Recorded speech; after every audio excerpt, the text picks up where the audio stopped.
Handy Book Box. Ito ay isang kwento tungkol sa isang wine cabinet na sinasabing may cursed object or may isang masamang espiritu. Ito ay hango sa alamat ng mga Hudyo. Ang kahon ay sumikat ng ito ay ilista sa eBay noong 2003 kasama ang nakakatakot na kwento ng madilim nitong kasaysayan. Ito ay binili ni Kevin Manes, isang real estate, noong 2003. Ito ay unang pagmamay-ari ni Habela, isang Holocaust survivor na umano'y nakatakas mula sa isang concentration camp.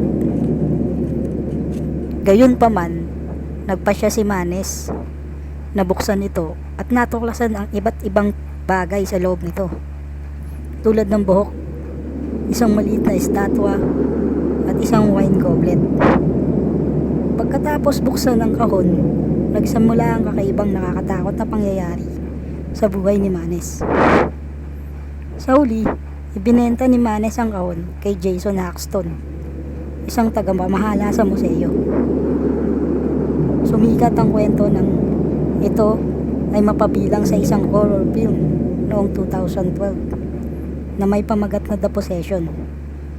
Ang kahon ay naging kilala nang ito ay pagbili sa eBay ng may-ari nitong si Kevin Manes.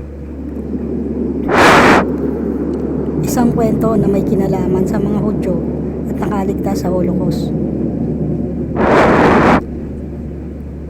Sa kanyang paglalarawan sa item, ito ay may mga paranormal na pangyayari. Ang kwento ni Manes ay inspirasyon para sa 2012 horror film na The Possession.